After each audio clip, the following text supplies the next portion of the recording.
Diga eso fuerte, diga el conocimiento de Dios. Y como tengo tanto que predicar esta noche, entonces vamos a entrar en materia inmediatamente. En el mismo texto base que hemos tenido tanto en Colosenses como en Jeremías, vamos a iniciar en Colosenses capítulo 1 versos 9 y 10. Gloria al Señor. Por lo cual también nosotros desde el día que lo oímos no cesamos de orar por vosotros. Siga conmigo la lectura, por favor. Y de pedir que seáis llenos del conocimiento de su voluntad. Por favor, diga una vez más eso conmigo: el conocimiento de su voluntad. Pero ¿cómo será ese conocimiento? Diga: en toda sabiduría e inteligencia espiritual. Levante su mano derecha conmigo y diga: Espíritu Santo, yo quiero conocer la voluntad de Dios. Y ahora diga conmigo: Señor, lléname de sabiduría y lléname de inteligencia espiritual. Ahora vaya conmigo por favor al verso que sigue, gracias, 10. Para que andéis, ahora sí, ahí es donde entendemos ya que si tengo sabiduría, si tengo conocimiento de Dios, si tengo esa inteligencia espiritual, ahora sí puedo saber cómo empezar a andar como es digno del Señor, agravándole en todo, llevando fruto en toda buena obra y creciendo en el conocimiento de Dios.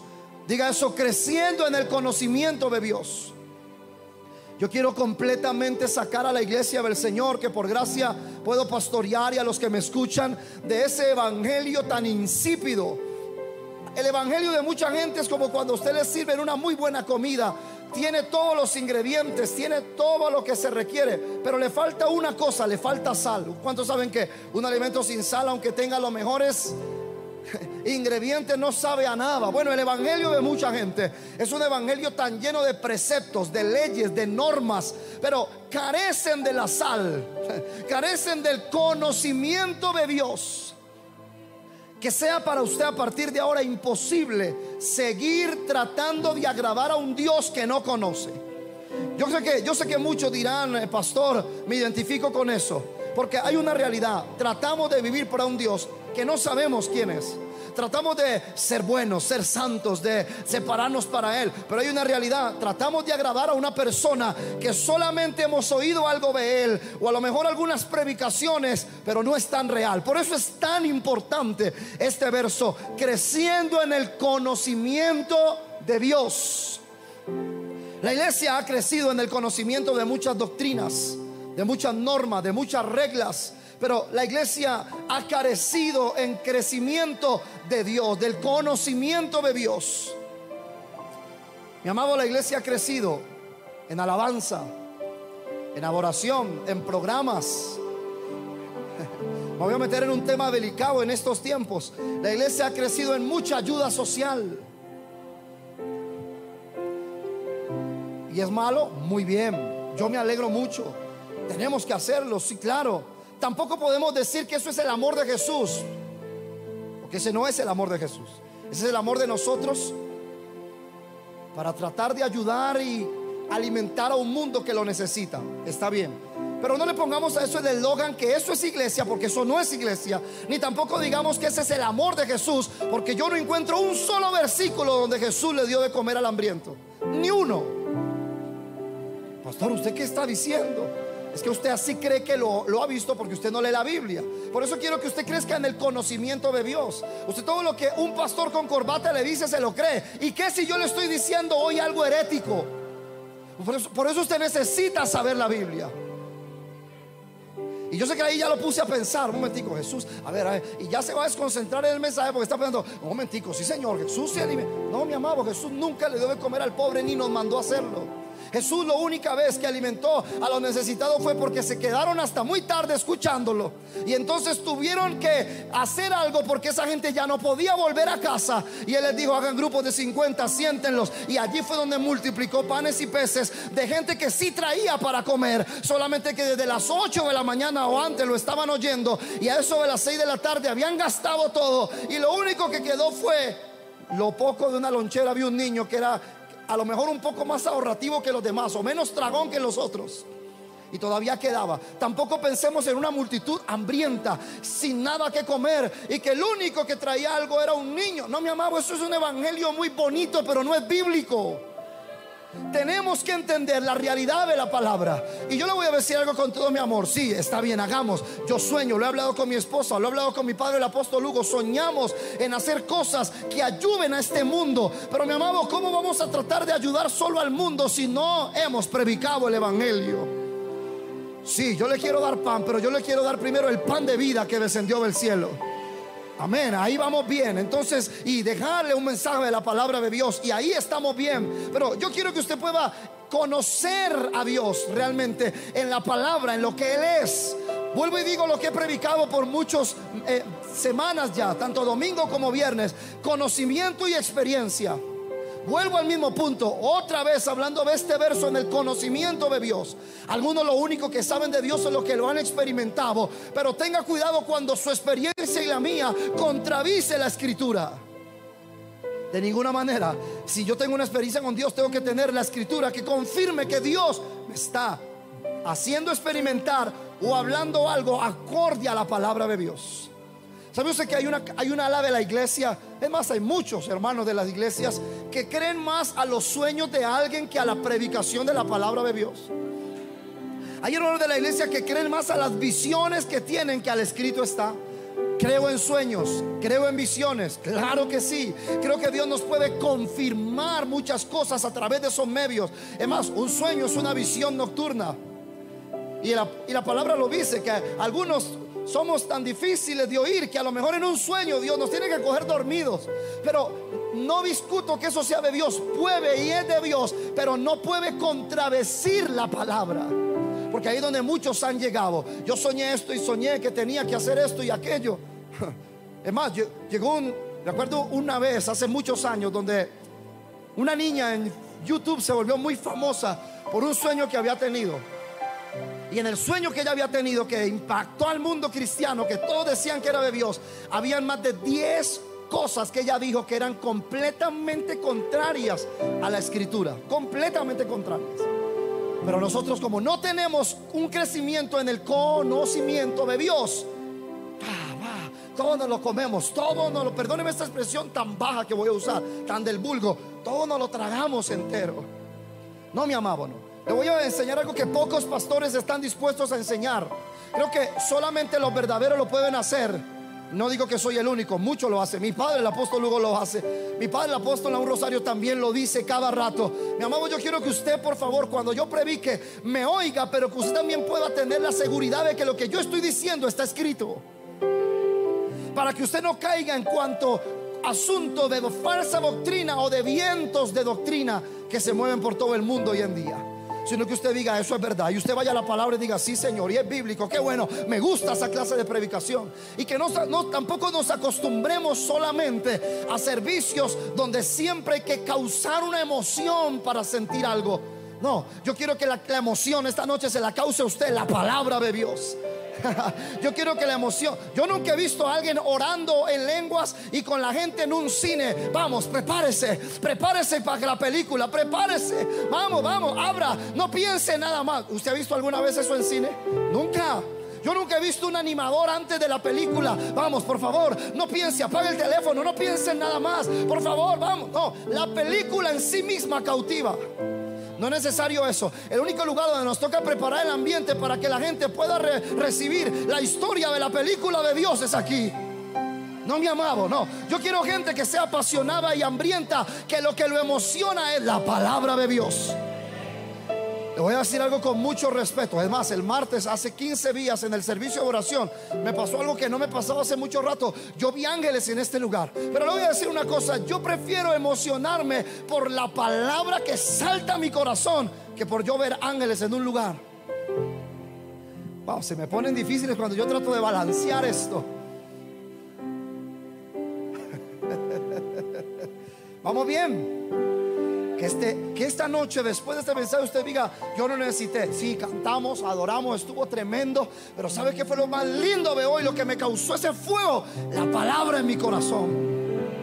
A eso yo quiero llevarlo en esta serie.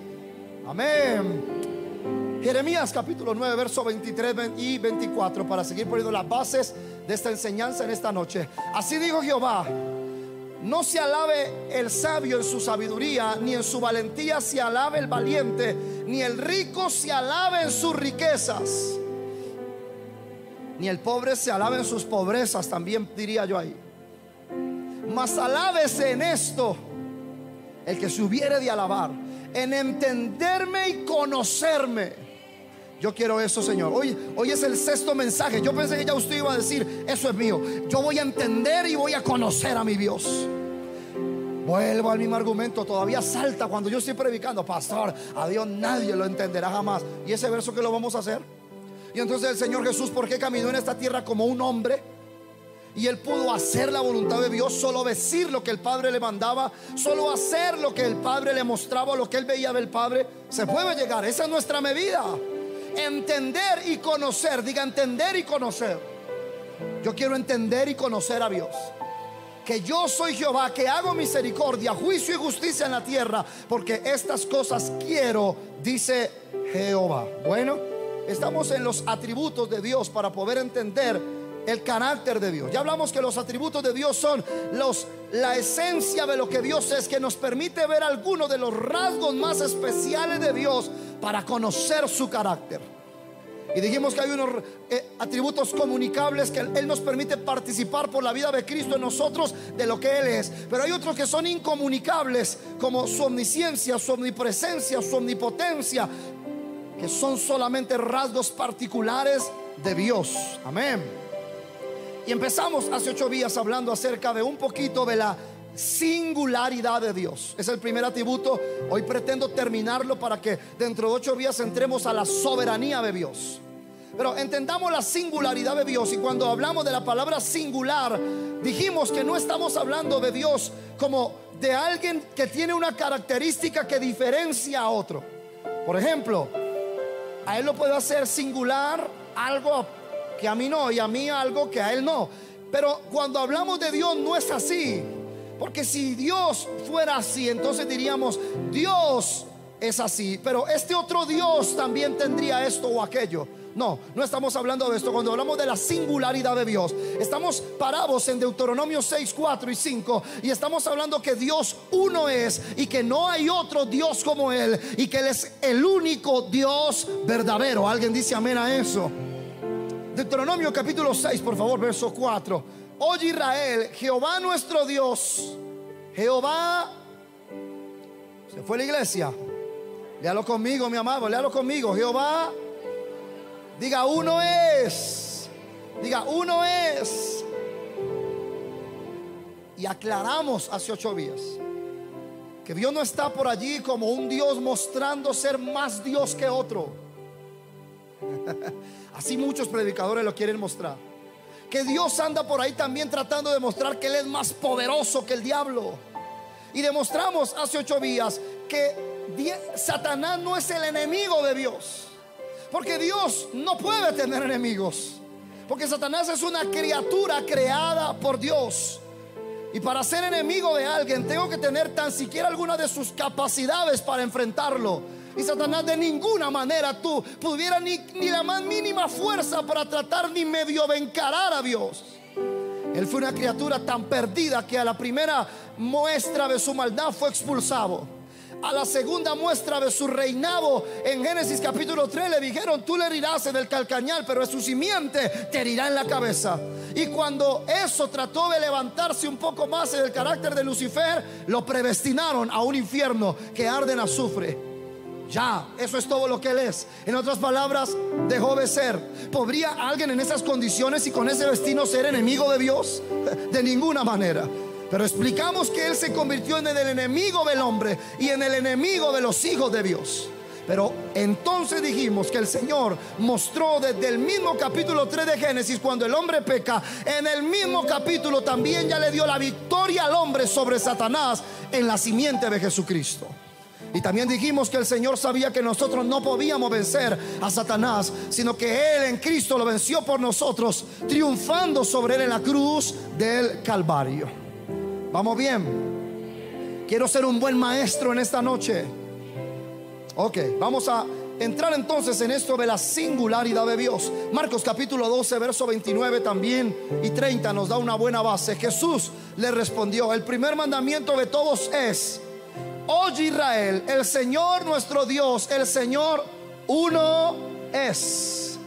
Y tú amarás al Señor tu Dios con todo tu corazón, con toda tu alma, con toda tu mente y con todas tus fuerzas. Este es el principal mandamiento. Pastor, ¿y usted por qué toma a Moisés y a Jesús en sus palabras para usar algo en la homilética que se puede llamar la ley y el testimonio? Mi mensaje esta noche va a tener dos testigos: la ley y el testimonio. Moisés, Deuteronomio 6, y el testimonio, que es Jesucristo hablando, para que nosotros entendamos quién es el Padre. Vamos a aclarar algo muy importante referente a la sana doctrina en esta noche. Vamos a ver si usted puede entenderlo conmigo. Tengo que hacerlo hoy en este mensaje, por eso dije que tengo mucho que hablar, así que quiero avanzar. Hay que aclararlo, porque cuando hablamos de la singularidad de Dios, y cuando ese versículo nos dice uno es, se ha prestado para la falsa teoría herética o para la herejía de más de 20 no sé cuántos millones de gente que cree en un Dios unitario. Y tenemos algo que se llama en el mundo entero los pentecostales unitarios, y ellos creen en un Dios uno solo, y ellos creen en una teoría que se llama el modalismo. Aprenda esta noche. Y el modalismo es la manera de ver a Dios en el modo Padre, en el modo Hijo y en el modo Espíritu, pero no son tres personas, es uno solo. Y esa teoría es una completa herejía, y es una teoría completamente falsa, porque la Biblia en toda la palabra, desde Génesis hasta Apocalipsis, nos muestra a un Dios en tres personas: Dios Padre, Dios Hijo y Dios Espíritu. Y aunque ellos son uno, son tres. Yo pensé que esa era una iglesia de sana doctrina. ¿Me topé con algún unitario aquí o qué pasó? Porque se quedaron ahí como ¿qué pasó con yo pensé que pastoreaba una iglesia trinitaria de sana doctrina. Bueno, entonces ¿qué pasó? ¿Por qué se asusta? Ellos creen en algo que se llama el modalismo. Este es un Dios en tres modos, pero niegan la realidad bíblica de la Trinidad. Así que tienen, como diría un hombre de Dios, escúcheme bien, ellos tendrían, como diría un hombre de Dios, un falso Padre, un falso Cristo y un falso Espíritu Santo. Porque ellos no creen en las tres personas, ellos creen en el modo de un mismo Dios en tres personalidades. Ellos pueden decir que Dios se convierte en Padre y de repente deja de ser Padre y se volvió Hijo, y cuando necesita ser Espíritu Santo se convierte en Espíritu, dejando de ser lo otro. No, mi amado, no. Eso es completamente herético, eso no es bíblico. Pero en el mismo verso en Deuteronomio y de Marcos, la ley y el testimonio, Moisés y Jesús, vimos nosotros la Trinidad de Dios en estos dos versos. Porque dice: amarás al Señor tu Dios con todo y con toda y con todas. El hombre fue hecho a imagen de quién? ¿A imagen de quién fue hecho el hombre? Mi pregunta es: si el hombre fue hecho a imagen de Dios, ¿por qué usted y yo no somos una sola cosa? Usted y yo somos a imagen de Dios, y usted y yo somos seres tripartitos: espíritu, alma y cuerpo.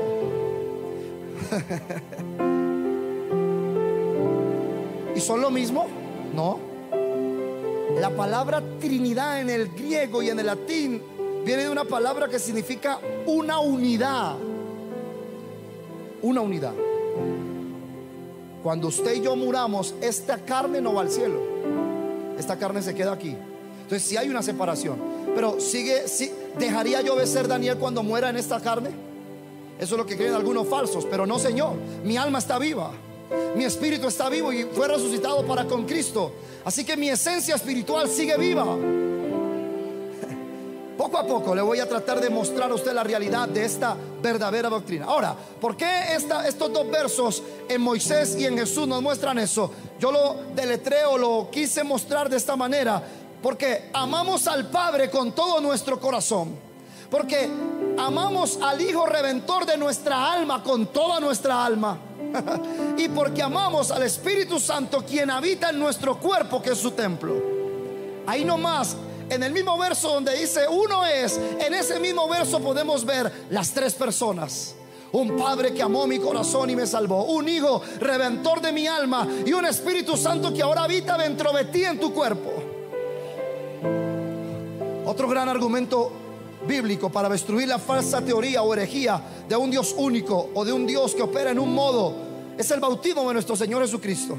El Padre habló cuando Jesús estaba bautizando. ¿Sabe qué creen los de la línea unitaria? Creen una película que solo ellos pueden creer.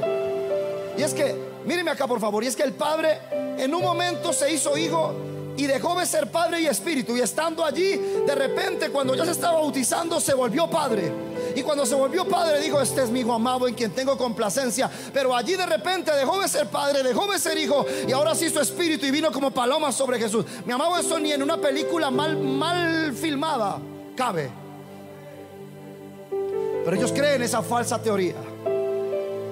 Qué lindo ver la Trinidad en esa escena, el Hijo cumpliendo toda justicia en el Jordán, y de repente se oye una voz del cielo que dice: este es mi Hijo amado en quien tengo complacencia. Y cuando el Padre habla, ahora aparece el Espíritu Santo y dice que descendió en forma corporal como de paloma sobre el Hijo.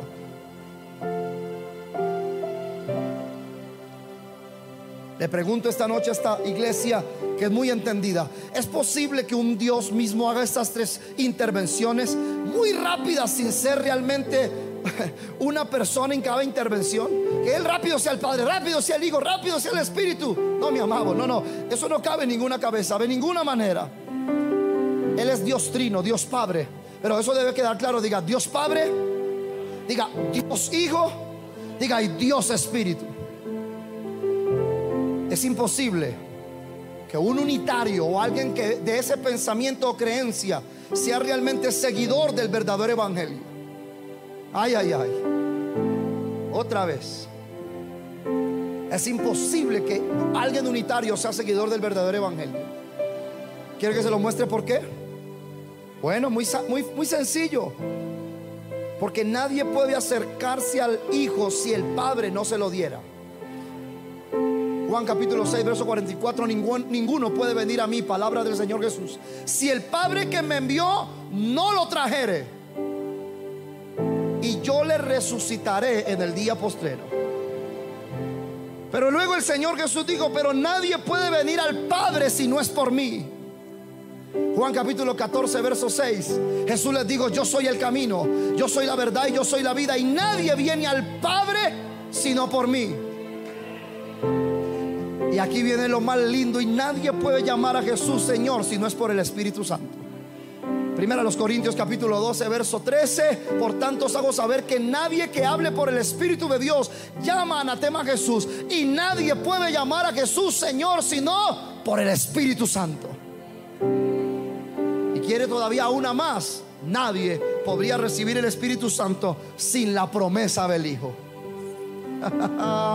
Juan capítulo 20 verso 21 y 22, solo para tocar algunos textos puntuales, porque hay mucho más. Entonces Jesús les dijo otra vez: paz a vosotros, como me envió el Padre. Ahí está, como me envió el Padre. No, pero ellos dicen que es el mismo que está hablando y luego se hizo hijo, se hizo padre. Mi amado, eso no cuadra ni en una película infantil. Como me envió el Padre, así también yo os envío.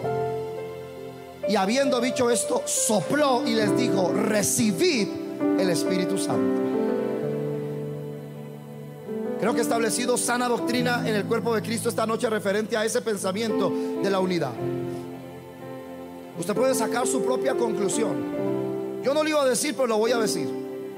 Yo, en mi conocimiento bíblico aquí claro y escritural, yo no creo que un unitario sea salvo, de ninguna manera, porque tiene un falso padre, un falso hijo y un falso espíritu. Así que no creo que sea salvo. Yo por años dije: yo creo que sí, porque ellos finalmente sí creen en Jesús. ¿Cómo creen en Jesús si no creen en un Espíritu Santo que les convence de pecado, justicia y juicio? ¿Y cómo creen en un Padre que no puede, al que no puedo acceder si no es por el Hijo? ¿Y cómo puedo creer en el Hijo si no es por el Espíritu Santo? Dejemos allí y saque usted su propia conclusión, pero yo estoy estableciendo realidad en esta noche. Bueno, sigamos en la singularidad de Dios. En este respecto de la singularidad de Dios como uno de sus atributos divinos, diga, es un atributo divino. No es la diferencia, no es lo que a él lo diferencia de otros dioses, como lo dije ahorita, sino lo contrario, lo que demuestra que él es el único y Dios verdadero, y que todo lo creado depende y proviene de él. ¿Por qué repito esto que ya lo vi hace 8 días? Porque es demasiado importante saberlo y tenerlo como una base en el corazón de cada creyente. Escúcheme, Dios no tiene que competir con otros dioses. Todo fue creado por Él y nada puede vencerlo. Nada es sin Él y nada se puede mover sin su completa voluntad. Voy a dar un pensamiento que necesito que usted esté muy atento conmigo en esta clase. Hoy quiero enseñar. Muchos suponen que Dios es grande en sabiduría. ¿Cuántos saben eso? ¿Cuántos saben que Dios es un Dios maravilloso? También lo hemos dicho y lo creemos. ¿Cuántos saben que Dios es un Dios de poder? ¿Y cuántos saben que es un Dios lleno de misericordia? Ese conocimiento es un conocimiento común, tanto de impíos como de creyentes. ¿Sabe que la mayoría de nosotros nos quedamos en ese conocimiento de Dios y creemos que eso es Dios? Es el pensamiento común. ¿Está conmigo o no, mi amado? Es el pensamiento común. Es un Dios grande, es un Dios maravilloso, es un Dios lleno de sabiduría, es un Dios de misericordia. Ese es el conocimiento común que todo el mundo tiene de Dios. Lo triste es que los cristianos nos quedamos en ese pensamiento común de lo que es Dios. Pastor, ¿y eso no es Dios? Claro que sí, pero no es todo. Claro que sí, pero cuando hablo de gran misericordia, sé que es gran misericordia.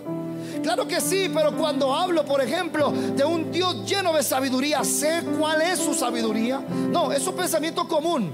Dios es sabio, amén. Dios es grande, amén. Dios es poderoso, amén. Todo el mundo lo sabe, pero realmente no lo sabe.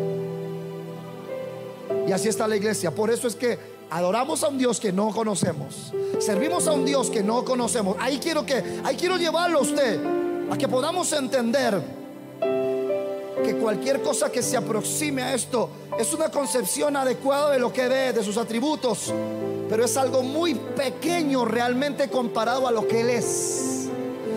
No sé cómo voy a hacer para romperle a usted el molde, que usted salga solo de pensar: Dios es grande, Dios es bueno, Dios es sabio, Dios es misericordioso, amén. Mi pregunta es: ¿lo entiendes? Mi pregunta es: ¿sabes qué significa eso? Mi pregunta aún más profunda es: ¿vives en esa realidad? Porque yo digo, mi Dios es un Dios de poder. ¿Y por qué mi vida carece del poder de Dios en su manifestación? Mi Dios es un Dios de misericordia. Entonces, ¿por qué vives condenado día a día? ¿Se da cuenta que el hecho que tengamos un conocimiento o pensamiento común de lo que es Dios no afecta para bien nuestra vida normal? Lo que afectará a nuestra vida con buenos resultados no solo es el conocimiento común, sino la revelación real de lo que Dios es. Yo sigo avanzando. Dios es singular, Dios es único en su excelencia. Y lo dijo Moisés en Éxodo 15:11. Si me lo pueden colocar ahí, gracias. Mira lo que dijo Moisés: ¿quién como tú, oh Jehová, entre los dioses? ¿Quién como tú, magnífico en santidad, terrible en maravillosas hazañas y hacedor? ¿Quién como tú, Jehová, entre los dioses? ¿Quién como tú, magnífico en santidad, terrible en maravillosas hazañas, hacedor de prodigios? Por favor, míreme acá en este momento. ¿Dijo eso Moisés porque todo el mundo decía eso de Dios? No me están oyendo, voy a repetirlo otra vez. ¿Dijo eso Moisés? ¿Lo escribió en Éxodo 15:11 porque todo el mundo decía eso de Dios? ¿Dijo eso Moisés porque sabía todo el mundo que claro, Jehová es Dios entre los dioses, que Él es magnífico en santidad y terrible en maravillosas hazañas? Lo digo porque todos en la congregación de Moisés lo cantaban y lo decían. Bueno, eso es lo que tiene que cambiar en medio de nosotros. Mi Dios es grande, mi Dios es fuerte. ¿Por qué? Porque todos lo cantan. No, mi amado, Moisés no escribió eso y no dijo eso de Dios porque todos lo decían, porque hace parte del culto cristiano que todos decimos que Él es. No, eso es lo que quiero que se rompa. Moisés dijo: oh, ¿quién como tú entre los dioses? Porque cuando yo tomé una vara que era la representación de la autoridad de Dios y la tiré, los otros que tenían dioses falsos también convirtieron sus varas en serpientes. Pero esos dioses falsos tuvieron que caer y quedar expuestos a vergüenza cuando la vara de mi Dios se tragó las otras serpientes. Está hablando alguien que sabe lo que está hablando. Está hablando alguien que vino la plaga. Y cuando vino la plaga a Egipto, ellos hicieron sus conjuros con sus dioses, pero no hubo manera de levantar ninguna de las plagas que mi Dios trajo a Egipto. Así que ese conocimiento real de su Dios hizo que él dijera: ¿quién como tú entre los dioses? Salgamos de un evangelio tan simple, de un evangelio tan poco experimentado. Yo quiero llevar a esta iglesia que realmente pueda decir: el Dios del mundo, por favor, ese es un Dios muerto, ese es un Dios de tinieblas, el Dios que prospera con mafia, con droga, con lo ilícito. No, yo le voy a mostrar mi Dios. Yo no era nadie, yo estaba muerto en mis delitos y pecados. Él me amó, Él me salvó, Él me perdonó. Y Él es tan Dios que pudo cambiarme a mí como puede cambiarte a ti.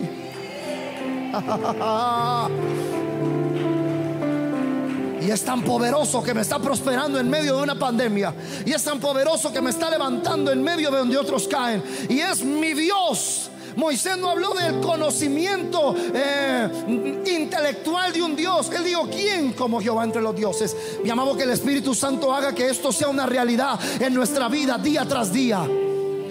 Que cuando usted le preguntan: ¿y usted qué cree?, el otro le diga: en la Virgen del Carmen. Y usted: en Jehová. Pero muy parecido, sí, hacen milagros. ¿Qué le pasa a la iglesia cristiana? Dejémonos de ser tan ecuménicos. ¿En quién crees tú? En Mahoma. Y tú en Jesús. Ok, los dos fueron tremendos profetas. ¿Qué le pasa a la iglesia? ¿En quién crees tú? Yo no creo en nada, soy ateo, gracias a Dios. Mi amado, son ateos gracias a Dios, porque si no hubiera un Dios no habrían ateos. Ellos son ateos porque hay un Dios. ¿Por qué son ateos? Porque creen que no hay un Dios. ¿Y por qué creen que no hay un Dios? Porque hay un Dios.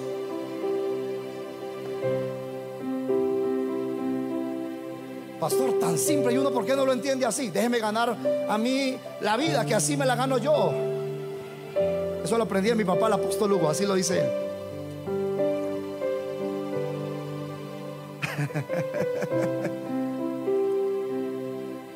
¿Y quién es tu Dios? No, yo creo ahora en el nuevo neoliberalismo de no sé qué, no sé cómo, donde aceptamos a todos por igual. No, mi amado, no. Mi Dios es santo y Él dice: sed santos como yo soy santo. Los cristianos se han puesto tan como Satanás. Satanás es un ser, espere que se me fue la palabra. Satanás es un ser, no, es parecido a escarlata. Él, dentro de sus colores, tiene un color particular. Creo que, no sé si es escarlata, ahorita se me escapa la palabra exacta, pero es un ser que se puede camuflar y mimetizar de acuerdo a la ocasión. Bueno, así hay muchos creyentes hoy en día. Ellos no saben quién es su Dios, y entonces ellos simplemente congracian con cualquier tipo de doctrina, teoría o práctica que se haga. No, mi amado, eso tiene que cambiar en nosotros. Es hora que se levante un ejército de Dios que conoce a su Dios y que defiende la verdad de la palabra de Dios donde quiera que estemos. ¿Quién como tú, Jehová entre los dioses?, dijo Moisés. ¿Quién como tú, magnífico en santidad? ¿Y de dónde sacó Moisés que Jehová era magnífico en santidad? Muy fácil: una zarza ardiente, una zarza que ardía. ¿Y por qué una zarza? ¿Por qué no un olivo? ¿Por qué un árbol común? Porque ya estaba la zarza profetizando el fuego de Pentecostés, donde los gentiles seríamos salvados. Pero se le dijo: Moisés, quita el calzado de tus pies, porque el lugar en que estás santo es. Y Moisés venía de Egipto, de ser preparado como un posible faraón, de ser entrenado, y él estuvo con todos los dioses de Egipto.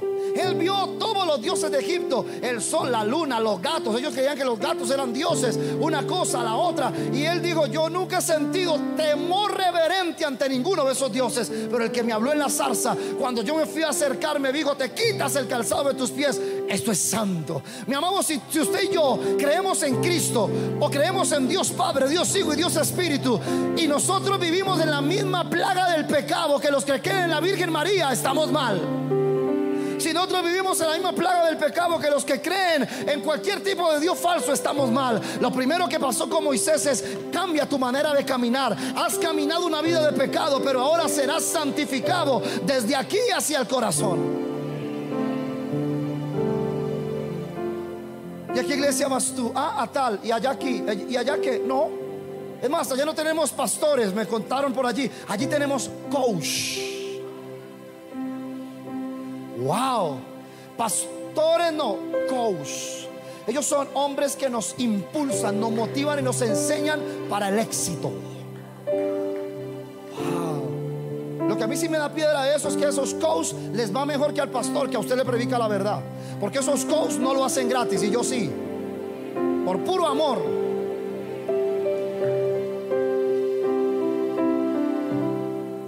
Coach. Entonces, como Dios no juzga a nadie, te puedes tatuar hasta en las orejas.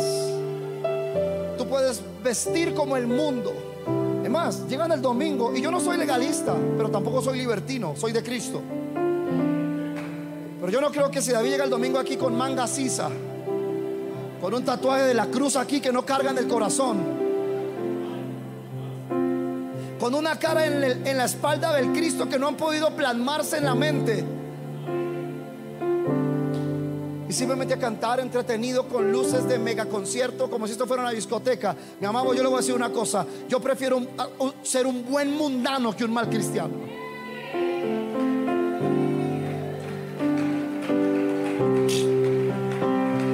¿Usted cree que yo tengo esa oportunidad? Luces, todo apagado. Yo escucho a los hermanitos de la iglesia cantar lo que cantan. Olvídese. Yo escucho a los buenos que tienen Grammys y todo. ¿Así ve cómo se ponen? Para hacer ese show mal hecho en la iglesia, pero lo hacemos en el mundo. A mí no me venga usted a decir que eso es evangelio. 1000 veces no. No, señores, no, señor, no, señor. Yo no encuentro en ningún momento que el apóstol Pablo en Efesios capítulo 4 dijo: y a unos constituyó coach, y a otros constituyó motivadores y ayudadores. No, él dijo ahí: a unos llamó apóstoles, a otros profetas, a otros evangelistas, a otros pastores y maestros, para la edificación del cuerpo de Cristo.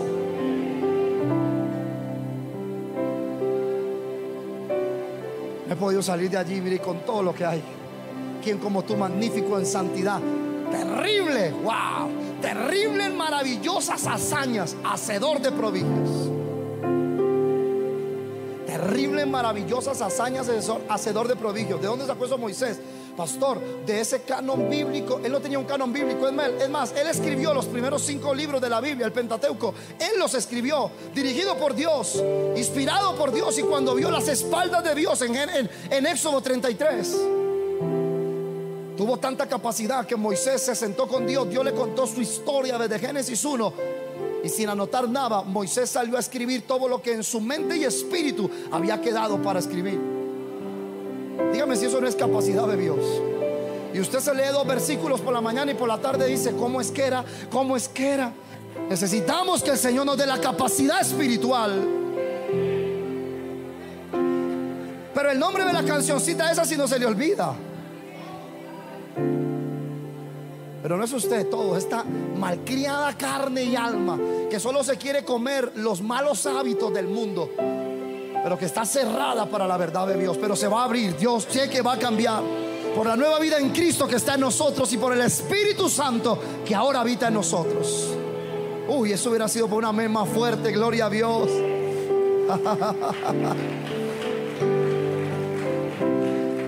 Puede hacer algo conmigo. Levante su mano derecha, por favor, y diga conmigo: Señor, yo quiero ser como Moisés. Yo voy a hablar de un Dios que yo veo, que yo conozco, que actúa a mi favor. Yo no quiero hablar más del Dios de otros que no es real para mí, sino del Dios verdadero que a mí me ha salvado. ¿Alguien dice amén a eso esta noche? Aleluya. Moisés llamó a Dios un Dios terrible en maravillosas hazañas. ¿Usted cree que no es una terrible y maravillosa hazaña tomar una vara, pararse frente a un mar y que de repente se abra? Pero que se abra no es lo más sorprendente, y es sorprendente. ¿Sabe qué es lo sorprendente? Que cuando el mar se abre, ya hay un camino hecho por Dios para que ellos pasen. Oh, Señor, donde Dios les preparó camino. Eso también lo dijo un día en una enseñanza mi padre, el apóstol Hugo, cuando él se va y dijo: un día Dios creando todo, estaba creando el cielo, la tierra, estaba ordenando y dijo: momentico, ángeles, aquí en esta parte de acá, en este trazo del mar, vamos a hacer un camino. Y los ángeles decían: ¿para qué un camino si lo vamos a tapar con agua? Ustedes solamente háganlo. Y cuando se paró Moisés frente a ese lugar y abrió, levantó su vara y el mar se abre, el camino está preparado para que el pueblo de Israel. Y es tan profético que en el camino donde tú pasaste para ver la gloria de Dios, fue en el camino donde tus enemigos se hundieron por la gloria de Dios. Pero eso sería un buen mensaje para el domingo. Terribles, maravillosas hazañas, hacedor de prodigios. La misma vara, ahora una roca, el pueblo tiene sed, ¡pah! Y brota un agua. La misma vara, el pueblo tiene sed, toca el agua y el agua amarga ahora es dulce para que puedan beber. Él no habló de un Dios de otro, él habló de un Dios suyo, al que él vio hacer cosas maravillosas. Si yo tuviera que terminar esta noche y fuera lo más sencillo en mi vida que yo he predicado esta noche hasta este momento, yo le diría a usted que yo quisiera que podamos empezar a ver a Dios haciendo tales cosas a favor de nosotros, que dejemos de hablar del Dios de otro y empecemos a hablar de un Dios bíblico, pero que es real ahora para nosotros. Dios salvador, Dios sanador, Dios poderoso, Dios grande, Dios sobrenatural, pero no el de Moisés, el mío, el mío. ¿Se da cuenta que ahí es donde uno odia la religión? En este punto el mensaje donde uno dice: odio esa religión que por años yo he seguido. Yo quiero ver a Dios realmente. Faltan 5 para las 9. Yo debería terminar ahí el mensaje. Está sencillo. Hasta ahí sería el mensaje más sencillo de mi vida, pero es poderoso. Entramos a un aspecto o dos, a ver, hasta las 9:15 o nos vamos. Seamos sinceros.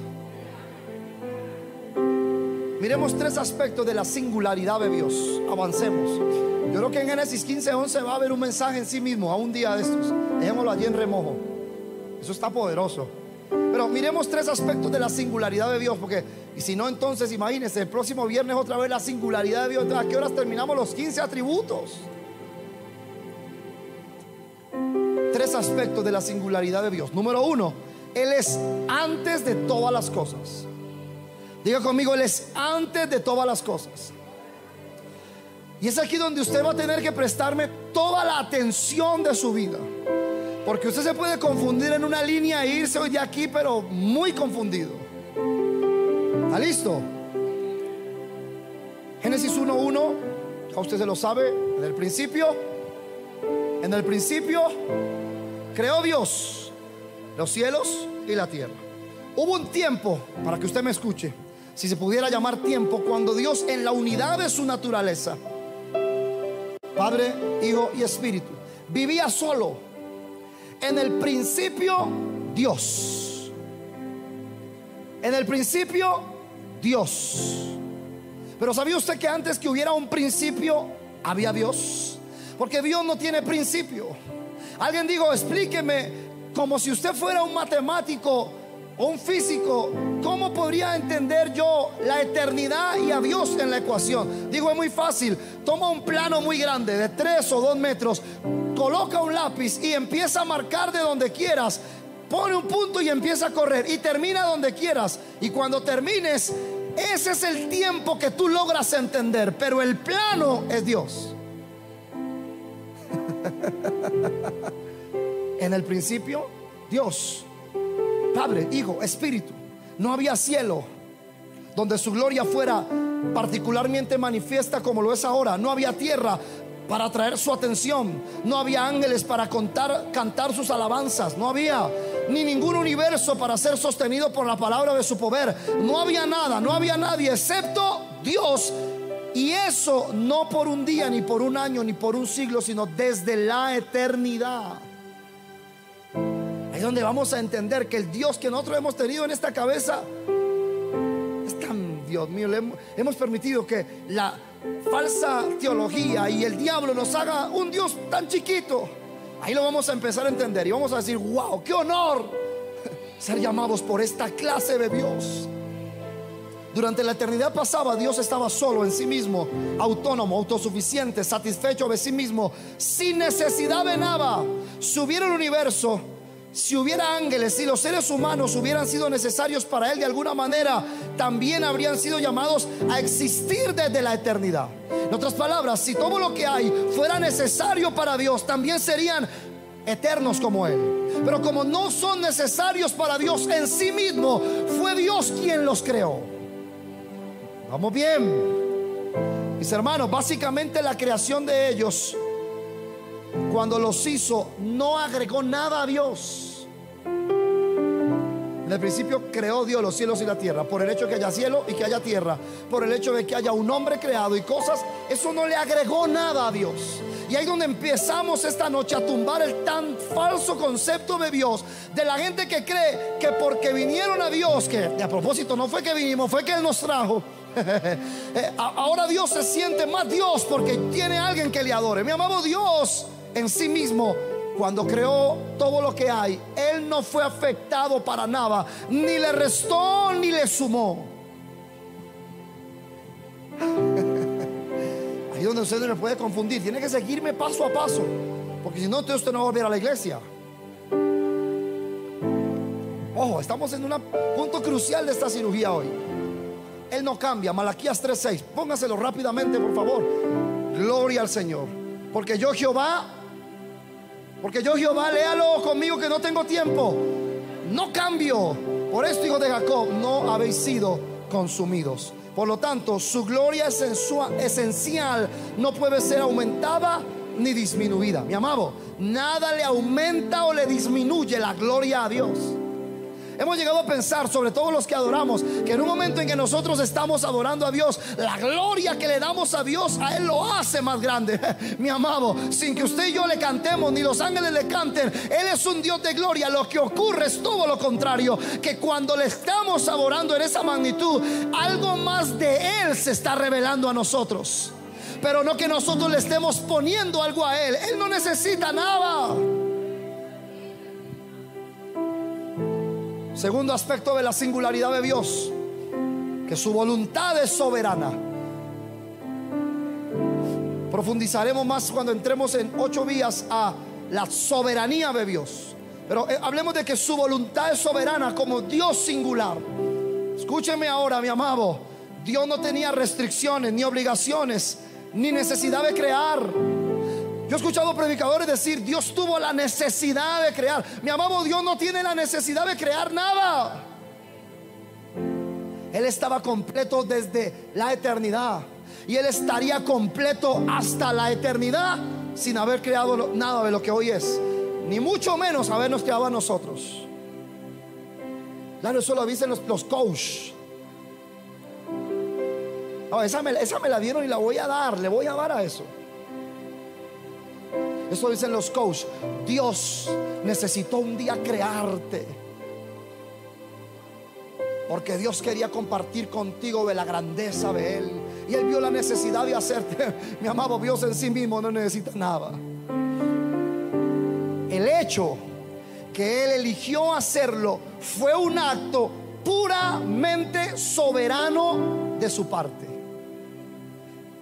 que no fue causado por nada fuera de sí mismo, determinado únicamente por su propio y mero placer, porque Él hace todas las cosas según Efesios 1:11, según el designio de su voluntad. En Él asimismo, mire conmigo el verso, el verso.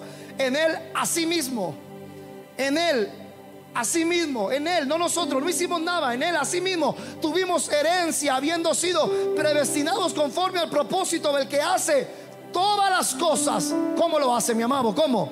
Porque los hombres oraron, porque los hombres le movieron, porque Él dijo: me siento solo, como algunos predicadores han dicho. No, según el designio de su voluntad. Y un día más adelante entraremos en el verso, en las palabras anteriores, hablando de la predestinación conforme al propósito del que hace todas las cosas. Pero hoy no. Hoy vamos a seguir en la soberana voluntad de nuestro Dios. Escúchame, mi amado. El hecho que Él haya creado fue simplemente para hacer manifiesta su gloria. Por favor, entiende eso conmigo. No fue que Él quería gloria, no fue que a Él le damos gloria. No, no, no, no. Es que Él quería manifestar su gloria con lo creado. Por eso dice los salmos que los montes cantan, que las aves alaban, porque el mundo y la creación y los hombres le dan la gloria cuando ven la gloria de Dios. Pero eso no quiere decir que Él necesitaba manifestar esa gloria o le hacía falta gloria y por eso creó a alguien que le adorara para recibir más gloria. No, de esa manera no es. En este momento algunos de mis oyentes sé que pueden creer o imaginar que hemos ido más allá de la escritura. Entonces nuestra apelación esta noche será, como lo dije hace un rato, a la ley y al testimonio. Nehemías capítulo 9 verso 5. ¿Sí, Nehemías? Gracias, sí, es que copié solo la parte B. Y dijeron los levitas: Yeshua, Cadmiel, Baní, ahí están los nombres de los hijos que usted quiera tener, Odías, Abanías, Petaías. Escoja, que son bíblicos. No le ponga Michael, ni Jackson, ni Justin, ni Bieber, nada. Ahí están. Y estos eran levitas.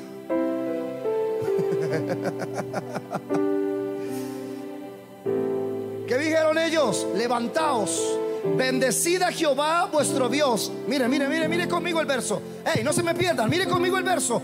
Levantaos, bendecid a Jehová nuestro Dios desde la eternidad hasta la eternidad, y bendígase el nombre tuyo, glorioso, alto sobre toda bendición y alabanza.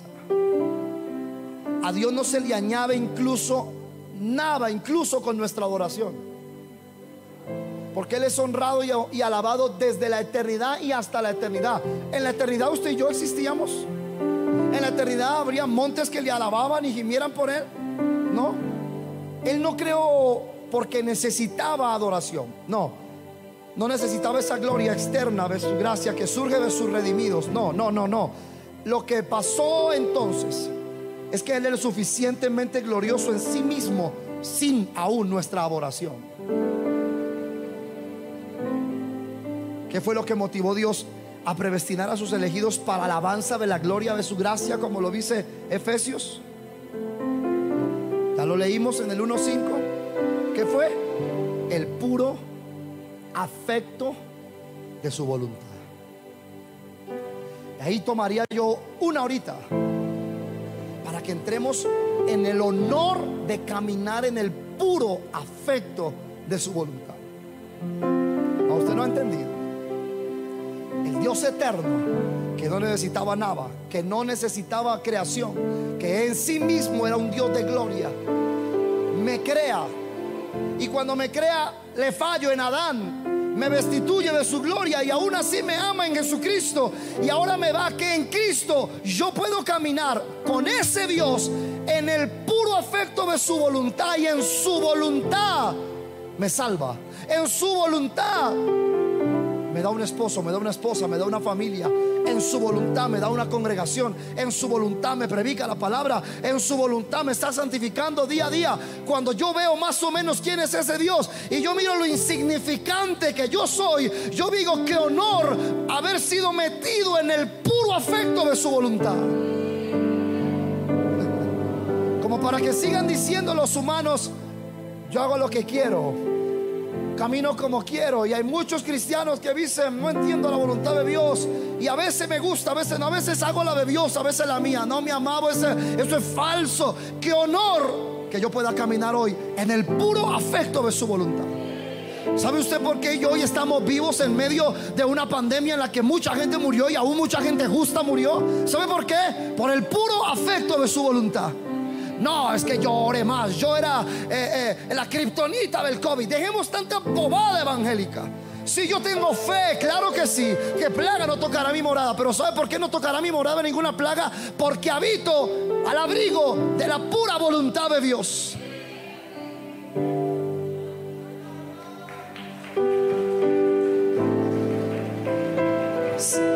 ahí, en ese punto, allí se acabarían nuestros cuestionamientos contra Dios. ¿Por qué no se dan las cosas? ¿Por qué no puedo ir? Como el chavo, hacemos la pataleta. Y que era ahora, y si no era ahora, mi amado, mi amado, mi amado. ¿No será mejor entender el puro afecto de su voluntad? Por eso es ahí donde entendemos el corazón de Job cuando dijo: Jehová Dios, Jehová quitó, sea el nombre de Jehová bendito. Pero nosotros no, porque como estamos tan llenos de los mensajes de los coach, si tú estás en Dios, nada malo te puede pasar. Nunca las pruebas vendrán a ti. Nunca nada te acontecerá porque Dios está contigo. Y usan algunos versos mal usados para apoyar esa falsa teoría. Entonces Jeremías fue un desgraciado. Pablo fue un fracasado. Pedro ni se diga, murió crucificado boca abajo. Qué infeliz ese tan frustrado. Oh, mi amado, no. Salgamos de ese evangelio tan superficial. Caminemos en un evangelio que nos lleva a entender el puro afecto de su voluntad. En este punto del mensaje donde habría que cantar algo para que usted volviera a conectarse. Pero yo sigo y luego ya usted escucha el mensaje en la casa. Somos conscientes de que el terreno elevado que pisamos aquí es nuevo y extraño para casi todos nosotros. Pero es bueno, como lo estamos haciendo, movernos lentamente. Escúcheme por favor, que nuestra base o la defensa de lo que estamos haciendo o la apelación hoy a todo este argumento sea nuevamente la palabra. Y ahí voy a ir cerrando en unos versos que usted va a entender hoy como nunca antes lo ha entendido. Al final de Romanos capítulo 11, donde el apóstol pone fin a su larga discusión sobre la salvación por pura y soberana gracia. ¿Cuántos ya hoy en día entienden que la salvación es por pura y soberana gracia de Dios? Ojalá no tenga yo que todavía alguna gente aquí tratando de hacer para ser salvo, sino haciendo porque es salvo. Ojalá todavía no tenga yo a gente aquí tratando de venir al culto para agravar a Dios para ser salvo. No, usted vino al culto porque es salvo y agrava a Dios. Me oyó. Pero donde el apóstol termina en Romanos 11 su discusión sobre la salvación por pura y soberana gracia, pregunta: ¿quién? Porque ¿quién entendió la mente del Señor? ¿O quién fue su consejero? ¿Alguien aquí entendió la mente del Señor, el Eterno? ¿Alguien puede ser el consejero de Dios? Como dice por un predicador famoso, ¡yuhu! ¿Alguien puede ser el consejero de Dios? ¿Y por qué lo intenta? ¿Sabe usted que la mayoría de cristianos hoy en día no oramos para comunión, sino para consejos de Dios? Padre, tú sabes que si tú me das ese trabajito que yo estoy pidiendo, yo te voy a ser fiel. Tú sabes, o sea, cuando nosotros decimos: Señor, tú sabes mi corazón, Dios dice: porque lo sé, mi hijo.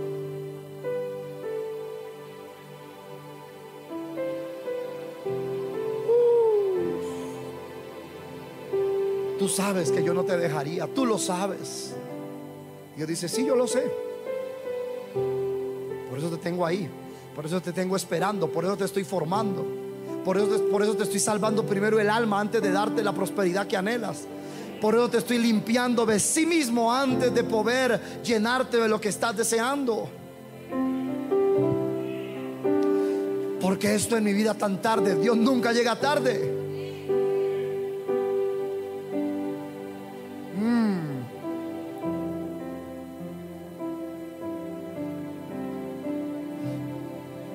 Yo no pastoreo hoy 1000. ¿Para qué? Para tener que entretenerles con un mensaje con tal de caerles bien. No, prefiero 20 o 30 y no sé cuántos en casa oyendo palabra de Dios, haciendo la voluntad de Dios.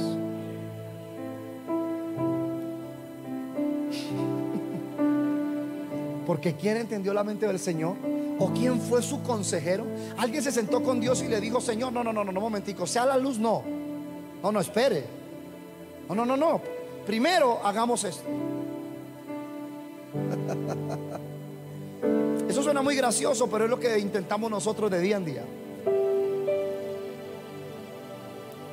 Versículo que sigue, por favor. Creo que es el verso que sigue. Gracias. ¿O quién le dio a él primero? Wow, wow, Padre, este verso es poderoso. Pues yo tengo muchos cristianos todavía que creen que Dios les tiene que dar porque ellos le dieron primero. No puedo creer. Mire, este es uno de los peligros más grandes que tienen los que creen que dan. Que a propósito, los que solo diezmamos, que creemos que hacemos algo muy grande, cumplimos la cuota de lo que Dios nos manda en su palabra. Los que ya hemos aprendido a ofrendar, vamos ya saliendo de la ley y empezamos a andar un poquito más en la gracia. Y yo anhelo llegar al día en que yo lo entregue todo para el reino. Se espantaron ahora sí, Dios mío, hasta ahí llegaron. ¿Cómo yo sé que eso no funciona en nuestros corazones? ¿Sabe por qué? Porque el primer argumento cuando a usted no se le da es: no entiendo por qué me pasa esto si yo diezmo. Eso quiere decir que usted le dio a Dios primero. Yo le hago una pregunta a usted: ¿por qué diezma usted? ¿Acaso no fue porque Dios ya le dio un 100 y usted le dio un 10?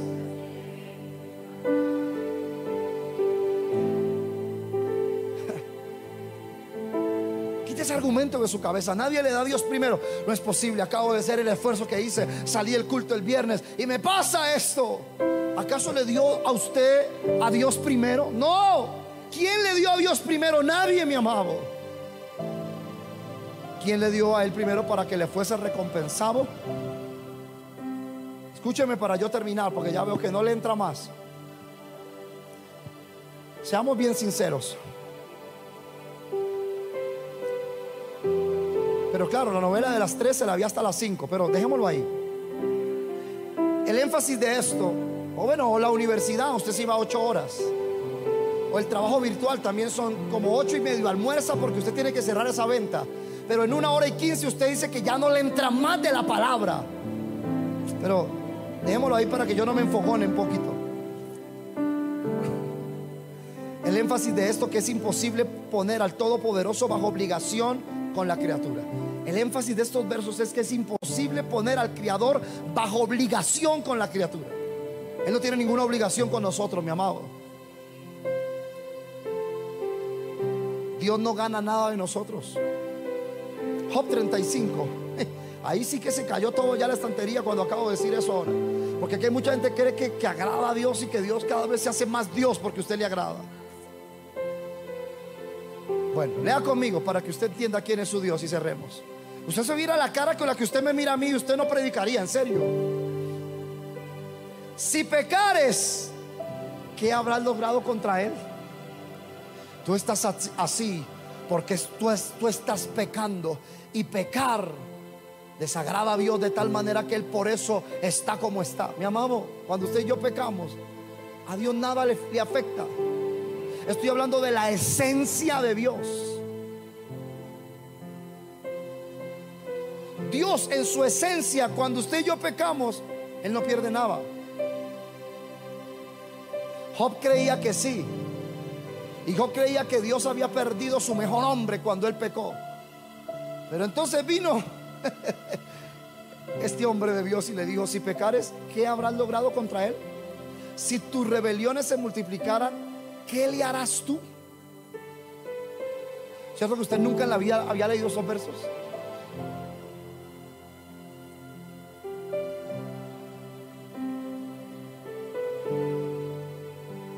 Pastor, ¿y qué Biblia la que usted lee? La misma que usted no lee.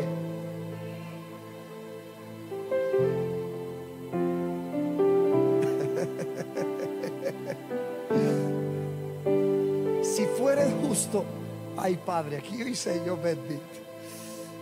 Si fueres justo, ¿qué le darás a él? ¿Le sumaría algo yo a Dios por ser justo? ¿O qué recibiría él de nuestra mano?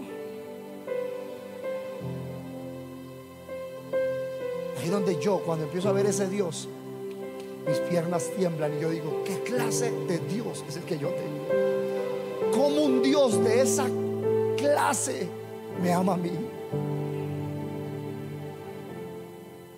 Ojalá ese sea el mismo espíritu que yo logre ver en todos los corazones esta noche. Al hombre como tú dañará tu impiedad. ¿A quién daña la impiedad? Al hombre, no a Dios. Es que tú estás viendo toda esa cosa por el pecado en que estás, el pecado, y Dios te está mandando. Mi amado, Dios no tiene que mandarle juicio al hombre porque peca. Cuando el hombre peca en sí mismo, acarrea juicio, acarrea maldición. Por eso fue que el gran sabio Salomón dijo que no hay maldición sin causa. Al hombre como tú dañarás tu impiedad, y al hijo del hombre aprovechará tu justicia. Déjeme ir cerrando.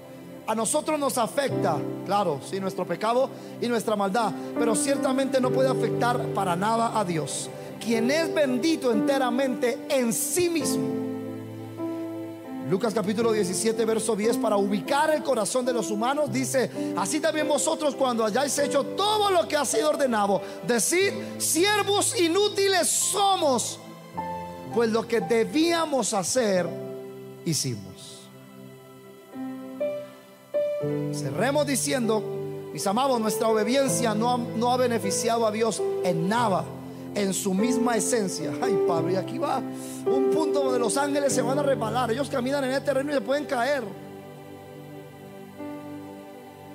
¿Está listo?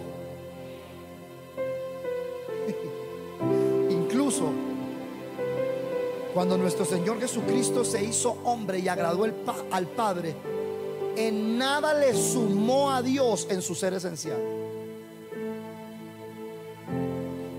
En nada le sumó a Dios en su gloria, ya sea por lo que hizo o por lo que sufrió.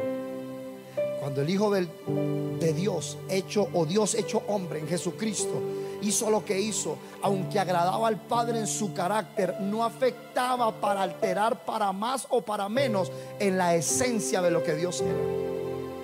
Por eso fue que cuando Él fue puesto en esa cruz, que Satanás pensaba que lo derrotaba, Dios en su misma esencia no era afectado.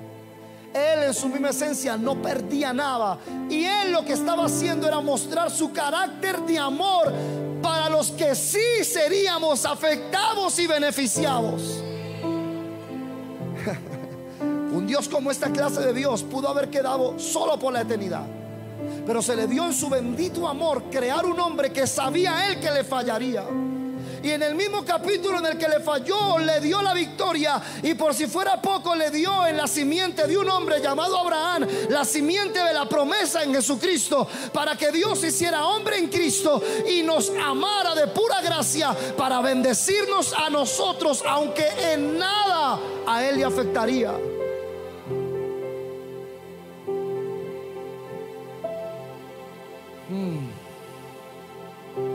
Padre Santo,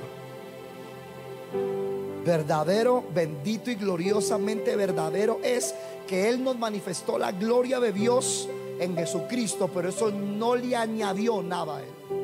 Él nos mostró su gloria en Cristo, pero aún Cristo en lo que vivió, y Él dijo que venía para hacer la voluntad de Dios, eso no le sumó a Dios nada en su misma esencia, pero sí nos mostró a nosotros su gloria. Él mismo declara expresamente en sus palabras, lo voy a leer en la versión Reina Valera de Gómez. Dice el Salmos 16:2, porque el Salmo 16 es un salmo completamente cristocéntrico, igual que el Salmo 22, igual que el Salmo 1. Hay muchos salmos que son 100% cristocéntricos. Por ejemplo, el Salmo 1 dice: bienaventurado el hombre que no anduvo en consejo de malos. Ese es Cristo. Por ejemplo, el Salmo 22 dice: Dios mío, ¿por qué me has desamparado? Es un verso y versos del Salmo 22 completamente cristocéntricos. El Salmo 16 también. Y cuando el Salmo 16 en la parte B, en el verso 2 de la Reina Valera de Gómez, dice: mi bien a ti no aprovechará. Que no afecta para nada a Dios lo que Él estaba haciendo. La bondad o la justicia de Cristo alcanzó a sus santos en la tierra, pero Dios estaba muy por encima y más allá de todo eso. Solo Dios es bendito. Y entonces termino diciéndole esto para poner el balance esta noche y irnos a casa, a ver si esta palabra lo deja dormir. Es perfectamente cierto que Dios es honrado y deshonrado por los hombres, pero no en su ser esencial, sino en su carácter oficial. Si me ponen eso ahí, por favor, gracias, para que ellos lo puedan tener, porque es muy importante que entiendan eso en esta noche. Porque ahí empezaría ya la parte donde nosotros sí podemos honrar y deshonrar a Dios en su carácter.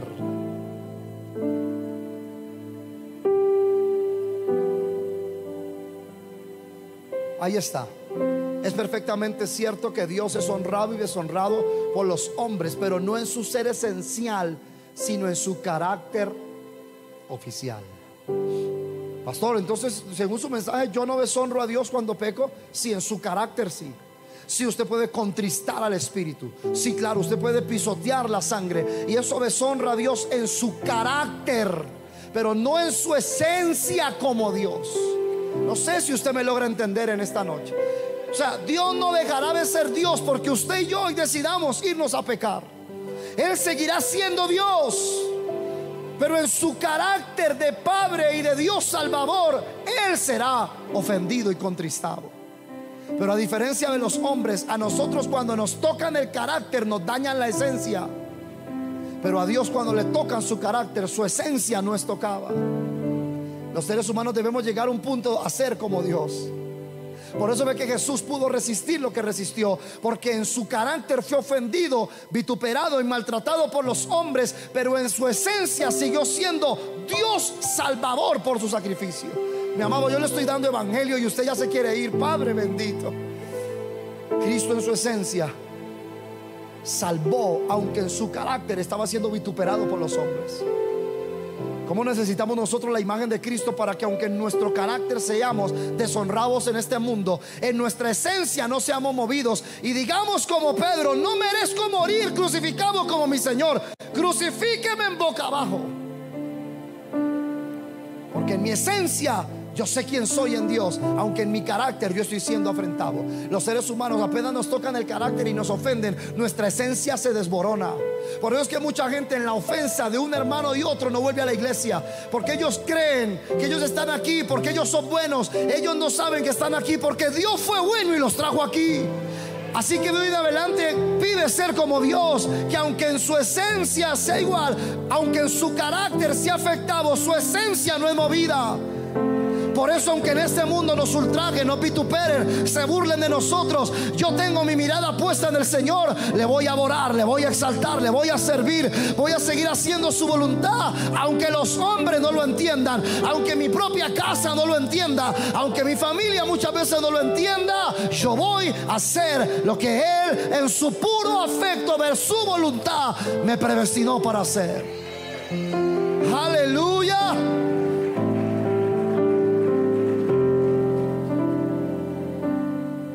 Entonces es igualmente cierto que Dios ha sido glorificado por la creación y por la providencia y por la redención. Ahí entra ya la creación a darle gloria a un Dios.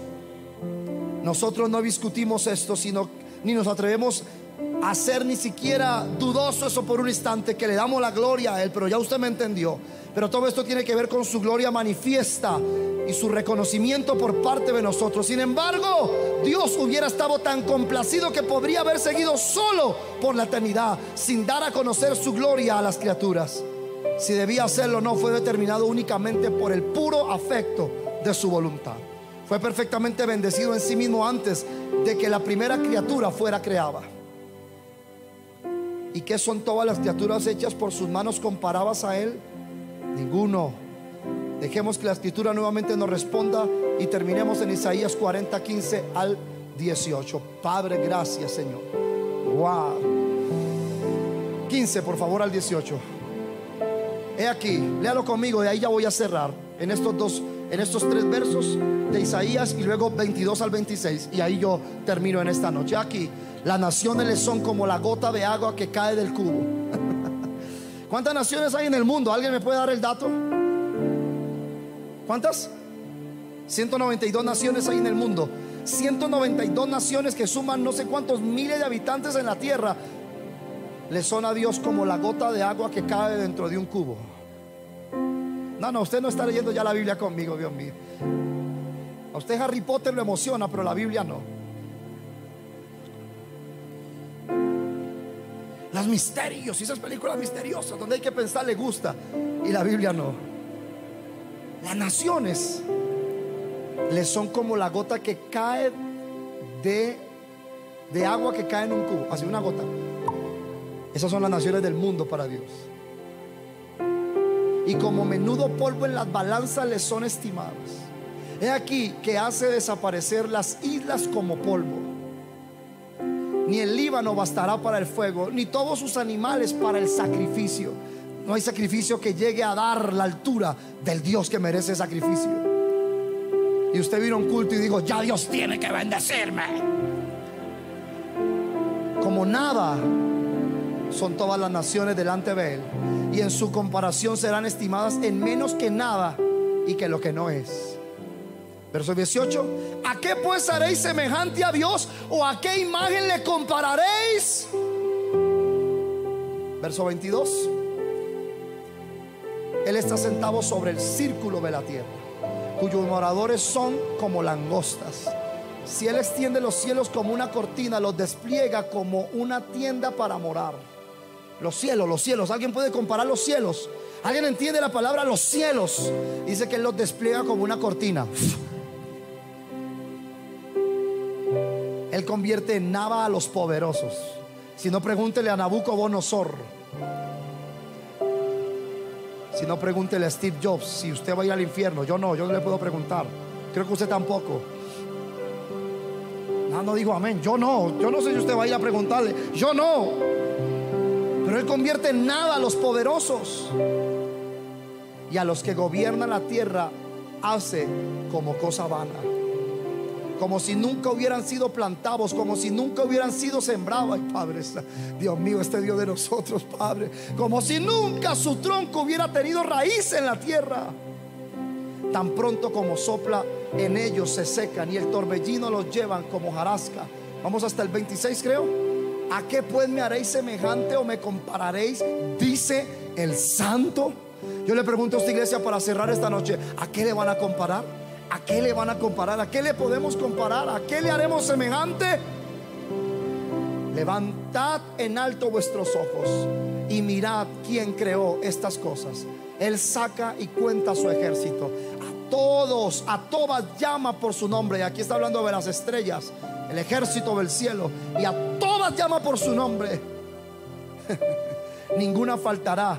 Tal es la grandeza de su fuerza y el poder de su dominio. Conociendo al Dios que adoramos, parte 6. Aleluya.